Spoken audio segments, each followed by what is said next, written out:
This podcast contains real stories, adult language, and occasional chaos. Some content may not be suitable for all audiences. Listener discretion is advised, especially if you're easily offended, overly nostalgic, or still living in a dorm.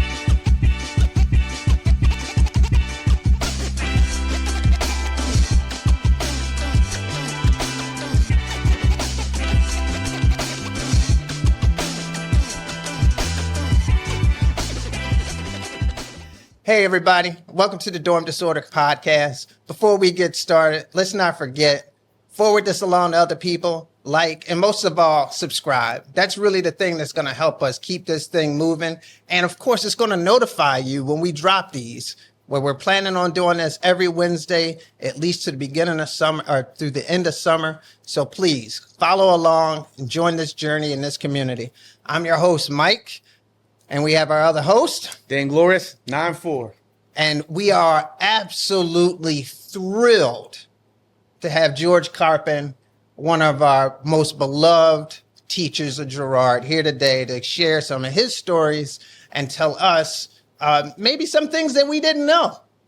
So, George, you had a few things you wanted to start off with? I'd like to say thank you for having me. I really do appreciate this. And I do hope that this podcast goes as you have planned and keeps growing, because I think it's about time that Girard has joined the streaming services of modern times. Before we get into anything else, I want to first of all mention a remembrance for Gil Bunker, who just passed away. Quite a character, but he was Girard all the way. He wore garnet and silver tie and shirt combinations. And in 2008, when the economy crashed, the Hummers went on sale. He went out and bought a Hummer so he could say, I have a Hummer. That was Girard's name at that time. He was quite the character, but his legacy is, if you've never been there, many Girard students have been in the museum, but if you go up there, those two rooms that he collected, all of the pictures, the clothes, it's phenomenal. Wow. I used to take classes there, and they listen to the Girard stuff, but then they want to run in there and get all of the pictures and maybe find themselves and all of the even muds, and they were all there. So also shout out to the Tillinghast family. One of the Tillinghast passed away. There were a number of Tillinghasts at Girard. Unfortunately, I just forgot his name. And also, I want to say a nice thing about Mrs. Swords. She had 4 boys at Girard. She passed away recently at 100 or 101. Wow. She was one of the mothers, and all of us teachers knew she was one of the mothers that came every single parent conferences. Wow. And when she couldn't make it, she would call with the office and set up an appointment so she could come and talk to us. And I had 2 of the sons that I remember teaching, and I still am in touch with both of them, Michael and Patrick. Yeah. So she was one of those moms, and I, like to extend our condolences to the Swords family, because that was special. That was special. Till our hearts be still. We built a community here just by going to Girard, where we become something bigger than just the campus itself. We are truly a family. Not only, we're a horrible family when we're in those walls, but we become, it's just like any family. You grow older and you really appreciate a lot of the people that we've had the opportunity to be around. So thank you so much for bringing that up to us. And I echo that, because one time I went to National Mechanics and there was a kid, the class was a pain in my ass. And I said, boy, you guys were bad. And he goes, oh, Mr. K, we was just kids. That was his explanation. And they all friend me on Facebook. Yeah. I didn't have to even go after them. So I do believe it's a family, and it's a special place. There's no doubt about it. And there were times I was mad as hell working at Girard, but it still is a lot of great memories. And I'm really proud that I lasted 36 years. I'm proud that you lasted 36 years. That's 36 4 years shorts. as in RA, I was a section officer. I had Section 8 and then Section 11 on the West Wing. And it was an experience. I came from a Catholic boarding school, so being at Girard was like being home in a sense, except I didn't like how some of the kids talked to me. I had to really straighten that out fast too, because we couldn't do that. But we had dorm disorder, which is, I think, a wonderful name, because we had toilet paper fights. Oh, Okay, interesting. between juniors and seniors, and we used to put off the lights, and there was also a water closet you can go where you get your mop and clean up and all that. And whoever got there first got the advantage. You can attack it from behind and whatever. Unfortunately, one day, the disciplinarian came up because he heard racket, and somebody turned around and threw a wet toilet paper, hit him right in the forehead, which will happen if you have enough toilet paper fights. That's one of our first stories. And the water kept dripping down his nose. He picked it up, threw it in the kid's face, and says, "Oh, you will suffer." Oh, And you know what he made us do? He made us walk around the flagpole from 3:30 in the courtyard to 5:45 without saying anything. You couldn't read anything. You couldn't talk. You couldn't do nothing for 2 hours and 15 minutes. And he would peek. You could see him peek through the curtains from his high school perch. And then he would send the kid that we all couldn't stand, a ninth grader with a high-pitched voice, to remind us it's time for dinner. He'd rub it right in, you know. So I understand, but I have to say, we had dorm disorder, but at Girard, dorm disorder on steroids. It was unbelievable. As a matter of fact, we never heard from the staff. We always went right to the kids. That's how we got to know what really went on. And I remember I had two girls. I don't know how long they would come. They came every day for breakfast. They would leave breakfast after they ate real fast. And a lot of times they beat me to my classroom and they would wait for me. And the first thing they would say, "Oh boy, you should have seen that. All right, what happened?" And then, so I was like the privy right from the start. So one day I pranked them. I sat, you know, where that flagpole, and there was that big bush. Yeah. Well, I parked my car there, and I waited for them to hit the crosswalk coming from the courtyard to the high school. yes. And then I gunned it, and they weren't expecting it. And then at the last minute, I honked, and you should have saw them jump at me. Oh, it's crazy.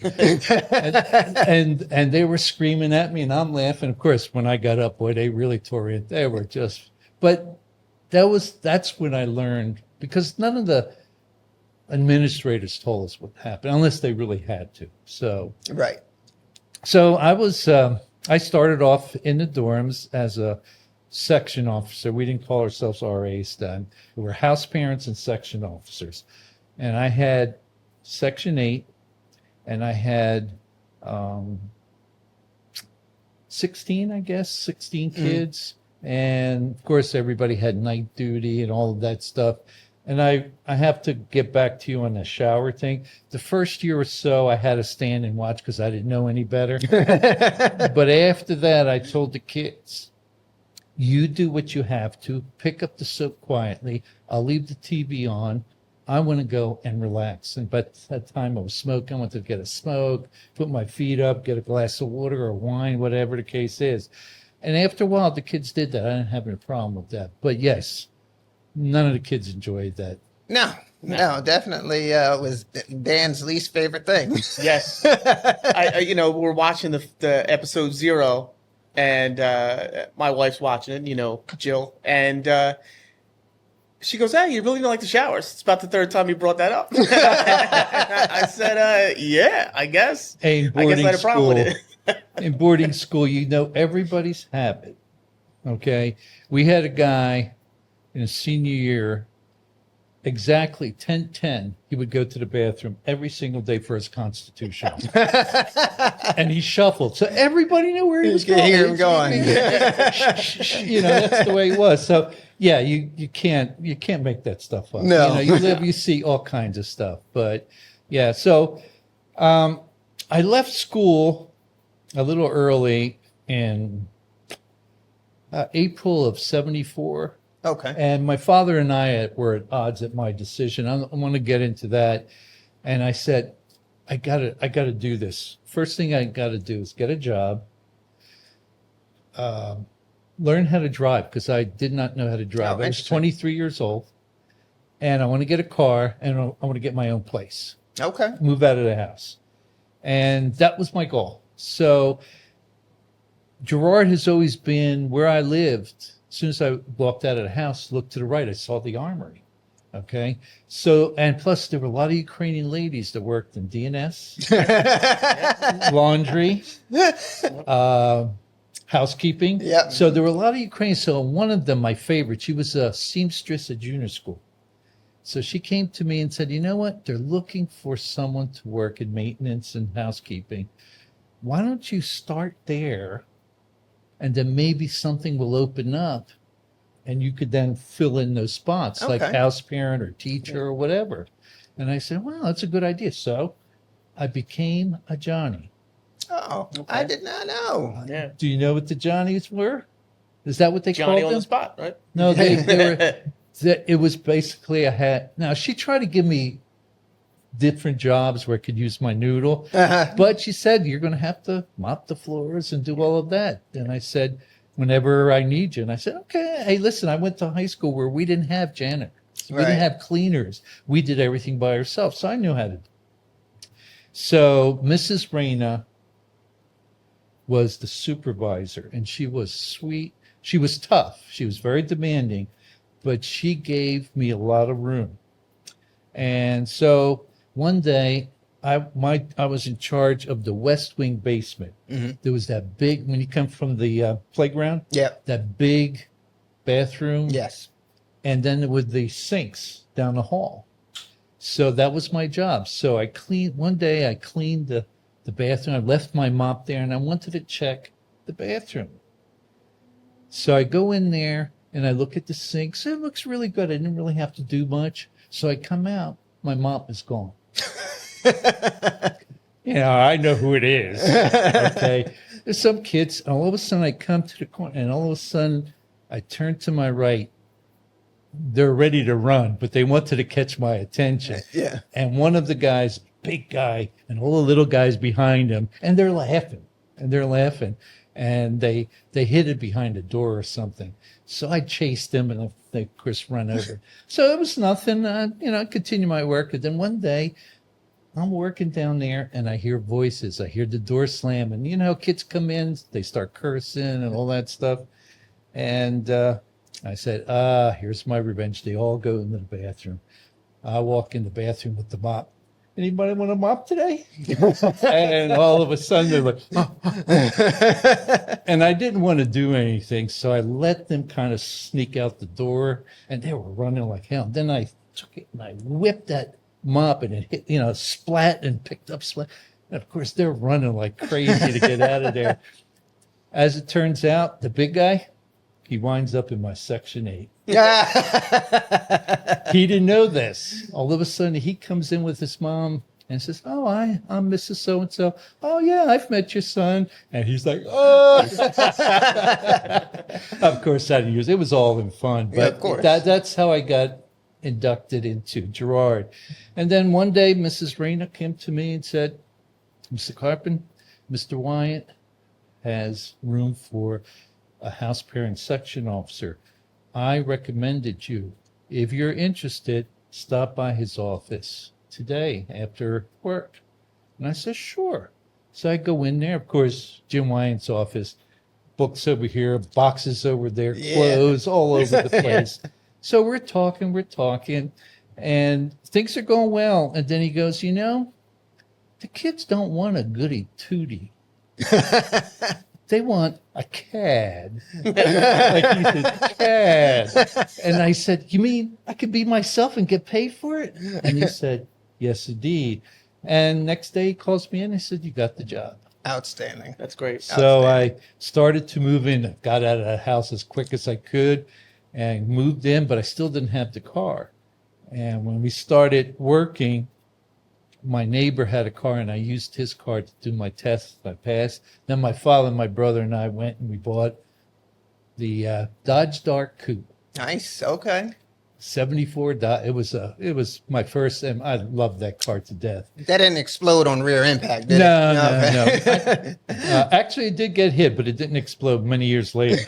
But it was so funny. The kids back then, Girard, it was if you wanted to go off campus, you didn't have to make special plans. You know, I'd call up and say, "Is the van available?" And they say, "Yeah." What do you need? A couple hours. Okay, sure. Come up, get it. And then I'd follow kids, or I would say to the executive on duty or Jim White, can I take the kids off campus for some ice cream? He says, sure, go ahead. I'd pile them into the Dodge Dart. You know, like weekends, I had like 7 or 8 kids, you know, and they loved it. I used to take them to Memorial Hall, where they have the whispering benches. Have you ever been there? Mm-hmm. Well, when I introduced them to that, the kids they weren't sure. They thought I was lying to them. So one kid goes out, is this effing work? And I said, I heard that. I was on the other side. So then we'd stop and get some ice cream, whatever. We had a great time. But the one thing they all loved, I don't know why, that road that goes behind DNS. Yes. Between Founders Hall and there, and then the wall, then you go behind DNS and then come out the other side. Yeah. Well, the kids say, come on, take us there. So I as soon as I got on the road, I gunned it. And then as soon as we came to the wall, I'd stop, not slow down, make that quick turn because I had a good car. And the kids go, ah! And then we get to the other side and they say, let's do it again. I said, no, it's time to eat dinner, man. Turned you into a roller coaster. They just loved it. That was one of the highlights. So that car served me right. It was our baby. So it was really fun. It was really fun. But it took me a while to get used to the scheduling and being on duty so much. Yeah. And Jim Wyatt kind of trusted me, so I did a lot of extra work for him and stuff. If somebody was out sick, if I could cover and all of that. But I probably in the long run, that's what, after 4 years, I was a little burned out. Yeah. But it was fun. I got to know the kids. I used to go and mostly every day meet them after school, then ask the teachers, Mr. Rothfuss, Miss Beard, how my kids are doing. Oh, somebody didn't do any homework. Call them over. He'll have a homework for you tomorrow. Okay, that's good. You know, it was like I was there. I was the daddy. That's how I took my job. Do you think it was benefit because a lot of the teachers are just teachers. There's very few, that I can think of that had both the RA side of Girard and the teaching side. Did you think that better prepared you to be a teacher at Girard? Oh, absolutely. Absolutely. Because you knew the layout. You knew what was happening in section.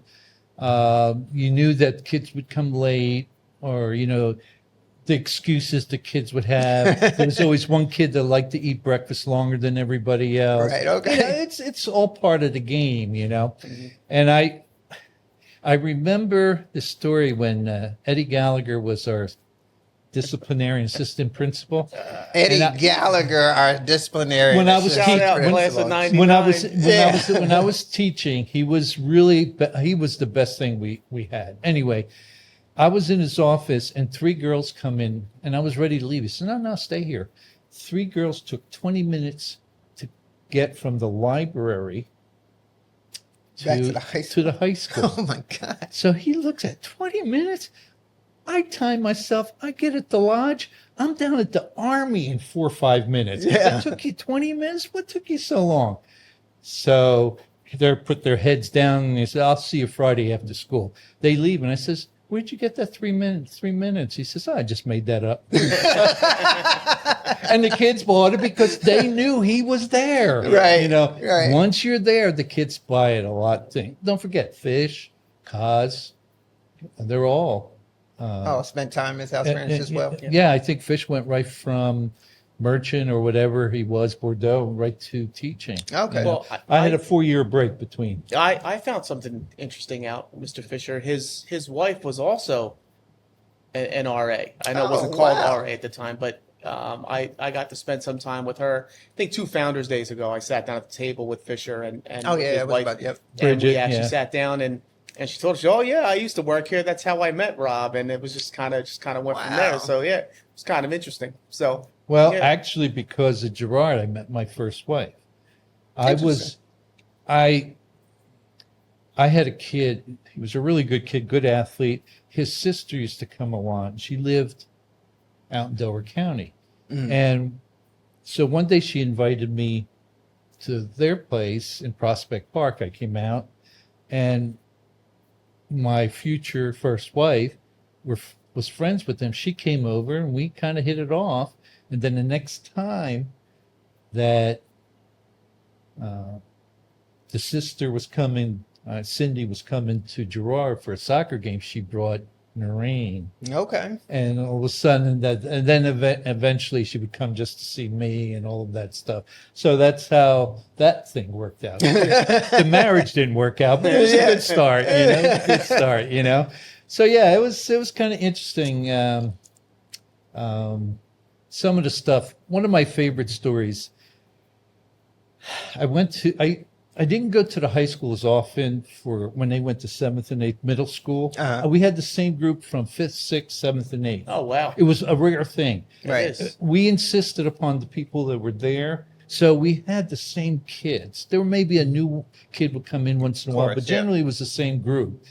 So I went to the high school just to check things out. Went from teacher to teacher. I got mixed reviews.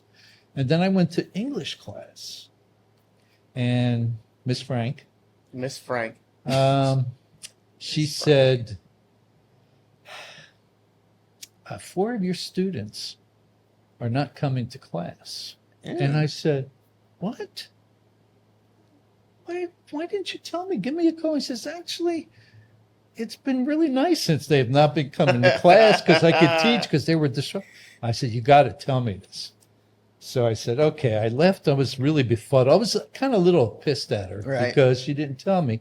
So I go to my source. I don't call him a snitch. He was my source. Okay, he was a good kid. He really was. So I come and says, where are they going?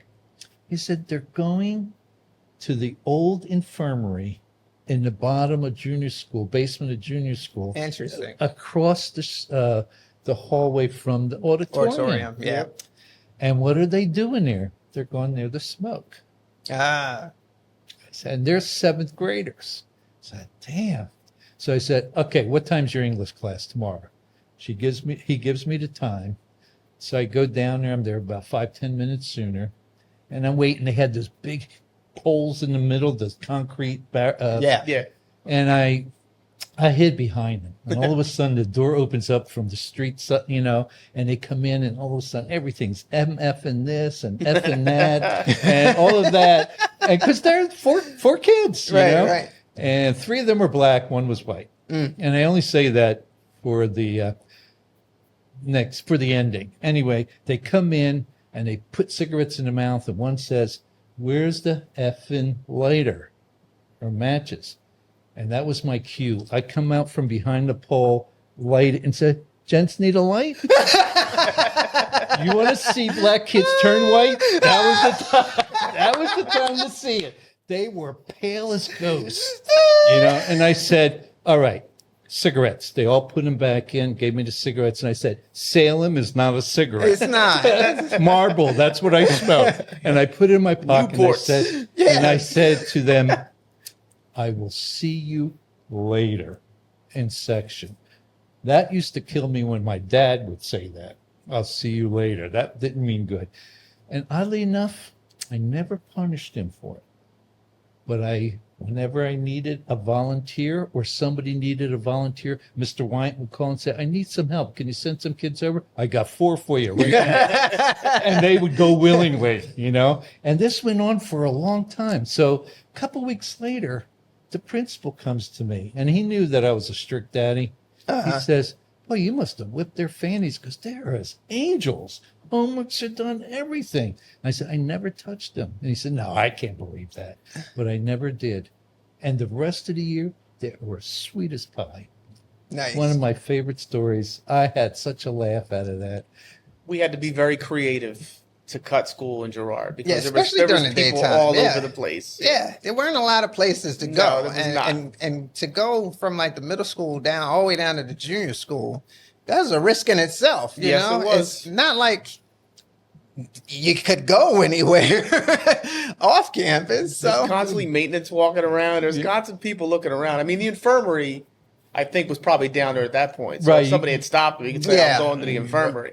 But One time, 2 ninth graders, 2 Asian ninth graders, okay, cut my class. Okay. How So I dare they. immediately, your how class. how stupid, Yeah. So I go to I guess Bill Stein was the principal, and I said, Bill, these 2 are missing. He calls residential. They said, oh, we found them hiding under the bed. It's like, where are you gonna Oh go? man! So I had them stay after school and do the work that they missed in class. Good. And then one year, the seniors on cut down day, nobody planned anything. Might have been no, well, I don't know if it was 94. we never did anything. They Angels. cut classes after second period, walked down the middle of the street bouncing basketballs. So third I think period, that's like way before you guys even. third period, all of that class, senior class, had Leek and myself. And Leek and I walk to the office. Where are they? Of course, they caught them. Of course, they had to spend the weekend for it and all that. I told them, like, why would you cut Karpyn and Leek Right. of all people? Like, you always did that with like the new teachers that didn't know no better or didn't know how to like really like get you jacked up for doing something like that. If we found out there was a substitute, we'd look in and be like, yep, I ain't going to that class today. Game on if you did. Like it was There'd be just like 4 whatever. people in the classroom. The 4 people that, They'd be like, oh, that person's that at took such and school such. seriously. Yeah, I got to pass. They had to you go know. to do the thing. So yeah, that was so stupid. And then 2 of the seniors came in and sat down and said, Mr. Karpyn, my classmates are very stupid. And I said, I've noticed that. And he says, they're cutting your class and Mr. Lee's class. How stupid can that be? Yeah, And it that's was- not too bright. No, it's not. And of course, they all got shuttled into a room, and it was crazy. Now, how did you go from a section officer to teaching? Well, I left in 78. I moved in with First wife. your first wife, and I lived out there, and I have to say, suburbs are not for me. Okay. No, we had a pretty good relationship, but then things happened. I lost the job and things, there's a lot of things that went Yep. into it, So I finally I went to graduation. 1982 was the kids that I had. They were graduating. Okay. There were, out of the 60 that started, only 18 graduated. The normal. Yeah. Yeah. Kind of normal. Yeah. So I came there, and I haven't seen them since I left when they were 8th grade. Mhm. So 4 years went by. When they saw me, of course, some of them changed. I couldn't even recognize some Yeah. of them. And we had a good time. So I was talking, and somebody said, you know what? There's a job opening in the high school. So I went to the director of ed at the time, and I said, I would like to apply. He said, well, listen, here's, the numbers. Give me a call. We'll set up an appointment and go from there. And I showed up. Unbeknownst to me, Jim Wyant and other people on campus went to him and said, No, he's that's your guy. He's a keeper. Go for it. Okay. Hire him. And all of a sudden, after the interview, got a call. You're hired. You're starting in September. And then what happened in September? Go and Strike. strike. I was literally, as soon as you said I went to 82's graduation, I'm like, strike. Right. Strike And is then, coming up. and then, of course, my wife said, "Oh, Jesus! All this time you've been out, you finally got the job, and then you're all out of a again. sudden you're out." You know. So I did subbing, and there are two schools that I went to that I would not go to again: Sharon Hill High Uh-huh. and Swarthmore High. It's no longer Swarthmore; it merged into Nether Providence or Strathaven or whatever it Okay. is. I said, "Don't send me there." One was because one side of the economic spectrum, and Swarthmore High was the, The other other side, Yeah, and they they were. were even Yeah. worse. Yeah, I can They believe were it. arrogant, snoot. So I went to Upper Darby a lot, to Okay. sub, because I lived in Holmes. Okay. Quick ride, and like right after I started, one of the social studies teachers went on a month absence because of some illness or whatever. And they said, "Would you like to be social studies teacher for a month?"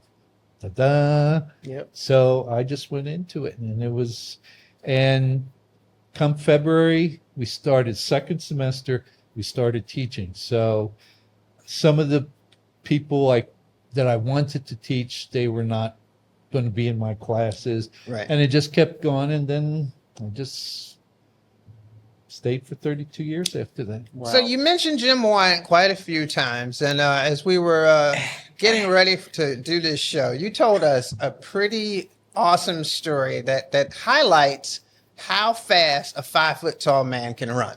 Well, he was a little bit bigger than 5 foot. Listen, I have 5'2". I have the utmost respect for Jim, not only because he hired me. I saw how he worked the kids. Yes, I know kids who can't stand him. I talked to some alums who hate him with a passion. They earned it probably. Even 40 years later, they still can't stand him, you know? But he was so fast, and he trusted me. We had a kid that was missing. I wasn't even on duty. Uh-huh. Kid was missing from his bed. He was in my section. Uh-huh. And he was known to stray. Okay. And I don't want to get into why, but that's another story. So I just come from a date. I'm 2:30 in the morning. Oh, wow. Okay. So I checked every bathroom, every room among the 4 dorms. Mhm. I knew everyone well. So I called Jim at 2:45 in the morning. Jim did not hesitate. He didn't even ask me if you checked, but he knew I did. He came up and we start looking. And we found him in the junior school on the 2nd floor. Mm. So that's how much that we worked together. Right. So one day, it was a beautiful day. We're outside junior school, right on the main steps. Mhm. And this kid comes running, crying and screaming. And he said, "Tracy fell from the armory." And we're thinking, on the outside, there's that little lip Yeah. or edge. Okay, no more than 6 inches. He got on there on the west side, and he started to walk, and he fell, and right on the concrete, not on the grass, on the concrete. It's like below. good 20 feet. Jesus. At least. Yeah. Okay. So I said, "Jim, I'm getting the car," and Jim bolted. Wyatt was moving. It was French fry day, but it wasn't French fry day. And he bolted, and I looked, so I got in the car, was across the street, made the quick U-turn, and boom, shoot down there. By the time I got to the armory in my car, he had Tracy in his hands. I opened the door for him. He slid right in, put him on his lap. We went to the infirmary because somehow some kid went to the infirmary to tell the Miss Nurses. Hartwell. Yeah. And she came out with ice. Yeah, it's another story. Yeah, Miss Hartwell. With ice and towels. And we got in, and I said, "Do you want me to hail down cops while I'm driving?" "No, go for it." So we came out. We went to the red light of Girard. No cars got, boom, gone. And we just went, and all of a sudden, I knew the streets were at Chinatown, Mhm. and all of a sudden, no cars, gone. You know, I must have hit that Jeff ER in maybe 10 minutes. Wow. Yeah. Wow. And we pulled in. He says, "All right, go back. tell the executive on duty, you're in charge at the junior school. So I let people know if they had any problems to come to see me in Section 8. And the kid not only survived, he came back to Girard, and it was a pain in the ass like it was before. It was just unbelievable. You think that a drop like that would knock Get some you right. sense into his head? No, it did not. So one day I saw him and said, I went back there and I saw the concrete. I think you put a crack on the concrete. He said, you laughing at me? So yeah, that was, I've never seen anybody run that fast. I just couldn't believe it. I just couldn't believe it. Any French fry stories? It's not a French fry story, but as soon as we were talking about how fast wine was, because this was years later, it was the day before Founders Day. It was a Friday before Founders Day. And Jim had spent all day with some students setting up chairs right outside the junior school where the band was going to play the next day for Founders Day. Me and a couple of my classmates, I had gone on the town pass, and I got, 3, 4, maybe 5 40s. Met them at the back gate behind the library, slid my 40s in, and then walked in the gate because security knew who I was and would go through my bag to make sure I didn't have any alcohol or drugs in my bag. And we went in my room and we drank a little bit, and then we started to walk down because there was a concert at Founders Hall. And we're walking up to those chairs, feeling good. And I looked at my classmates. I said, I'm going to run through those chairs with my hands spread and just knock these chairs down. Jim Wyatt was nowhere to be found. When I tell you nowhere to be found, he was nowhere in sight. I run through, I knocked down like about 15 or 20 chairs. And now I'm hauling it down the main road. Yeah. Hauling it. Jim Wyatt's right behind me. Like literally, hey bud, did you knock those chairs down? I said, what chairs? He goes, the chairs in front of the junior school, did you knock them down? And me and my 2 classmates like, nah, but I'll come help you pick them up. That's fine. Next 20 minutes, I'm setting the 40 chairs I just knocked down. His office was right there. I'm sure he looked out the window when he saw it. Yeah, the man was quick. I don't understand how that man got so fast. It befuddles me how he wasn't the track coach. He's like breathing in my ear, like right behind him. Did you ever go to his place on the West End? No. Well, there was nobody else in the West End. Parts of it were already falling apart, but they had a big apartment. But I always think his wife Joanne really wanted her own house or a big apartment. Yeah. They eventually moved to a bigger place, and when they knocked down because it was getting to be too old. But he used to invite some of the other house parents, section officers, and we'd go down and play Risk. Okay. And Jim was real good at Risk.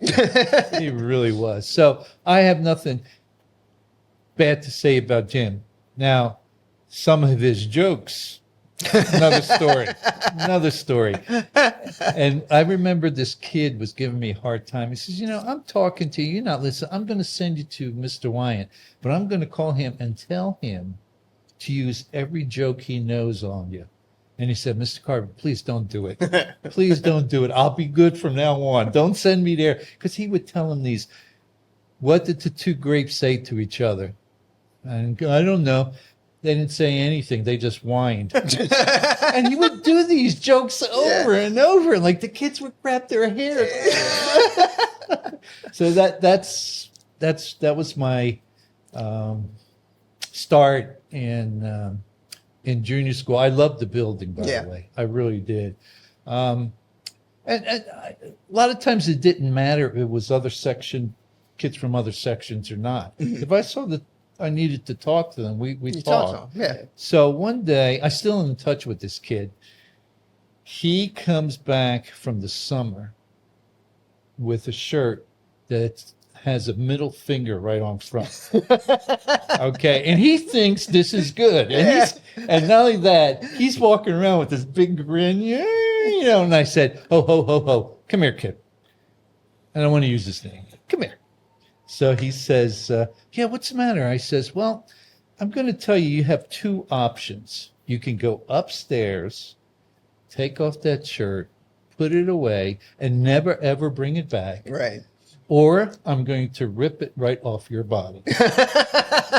And he looks at me, but I said, no, 2 choices. There's no buts here. No buts. And so he stares at me for what seemed like a long time, but it was like 10, 15 seconds. And he just mopes all the way up to the third floor, got his stuff, and all the way back down. And so his mother comes on Sunday to bring him back.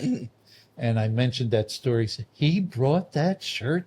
Oh. You'll never see that shirt again. I says, I already told him I won't see that again. So, you know, there were little things like that. And I had Section 8, and it was Section 7. I don't want to use her name, but she was a little too rigid for myself. And she was always complaining to Jim Wyant that I was doing all these things with the kids that she couldn't do because she wasn't an athlete or she didn't have a car or whatever. And he says, I can't stop him from doing stuff, you know? So whenever I had 7th and 8th grade kids for the weekend, I would take both. So my best thing is I was a teacher back then.